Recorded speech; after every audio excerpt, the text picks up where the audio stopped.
Good afternoon, my friends. This is going to be perhaps a triggering musing. I was planning on doing this musing all morning, but when I came home, I saw a very interesting post by Bryce Colley, in which he asked the question, among other things. He said, can you pick a side, for instance, the political side, and follow Christ? I think he said no, and I commented and also said definitely no. And I'm going to try and explain why not.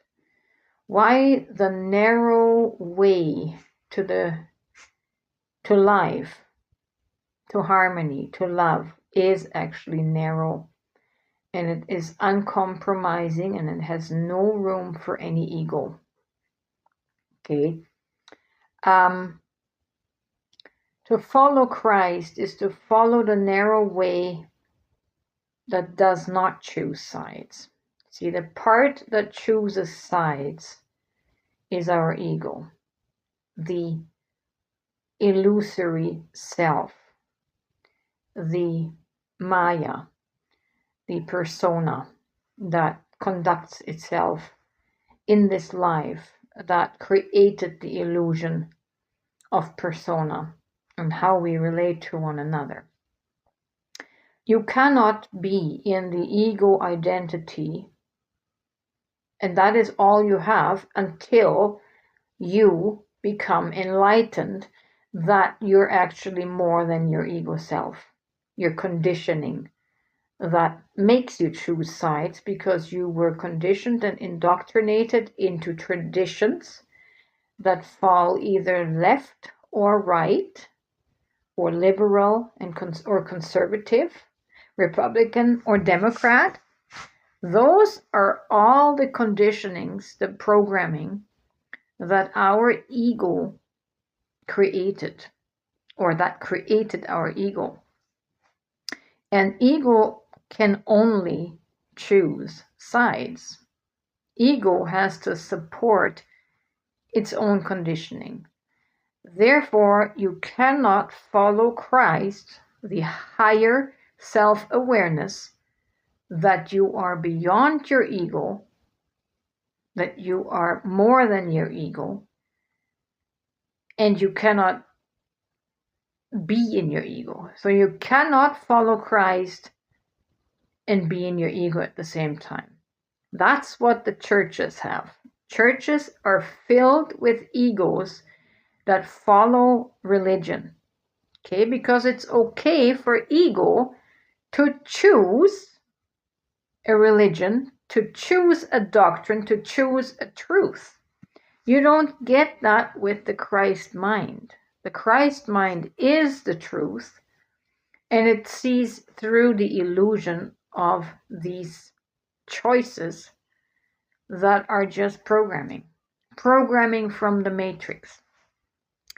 And generally, this is what I would say, generally the egos that have been conditioned more into the conservative side, the religious side, traditionalist side, are stronger because you have the authority of God behind that. And if you are a traditionalist, if you are a conservative and you have the Bible as your foundation, you were indoctrinated with the authoritarian,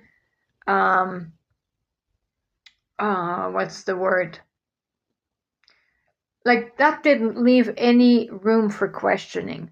God said it and you had to do it. And there was always the threat of some punishment by God, which would have reinforced your conditioning even more strongly. So a conservative, a Republican, a traditionalist, usually the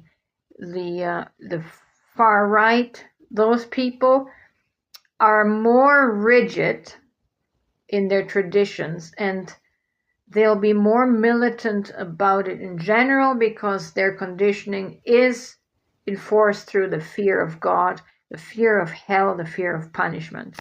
So it doesn't leave any leeway for flexibility. And conservative people are generally less tolerant and not so willing to live and let live. That falls more towards the liberal side, the secular side that was not indoctrinated and conditioned by the threat of God, by the ultimate authority, right? So the liberal side, the left side, is a little bit more lenient, flexible, liberal, and is more able to live and let live. Of course, they're going to push back as well, because left or right, you're in ego's realm. And if you push hard enough, you're going to get a response from that conditioned ego, right? But the problem is the ego. The ego is what creates the division and the warring, the sides, and the fights. It's all conditioning. None of those people are in Christ. A lot of those people are religious, but they're not in Christ, nor are they following Christ. The Christ mind it transcends the conditioned, programmed mind that finds expression through our volatile ego, right? And so I will re-emphasize that you cannot follow Christ and follow your ego persona.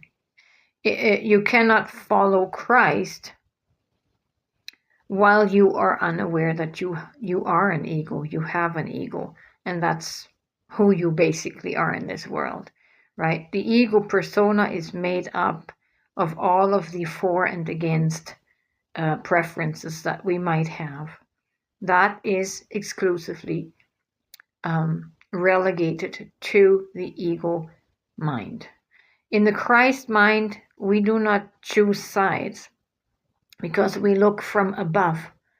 We look from above the game, the conditioning.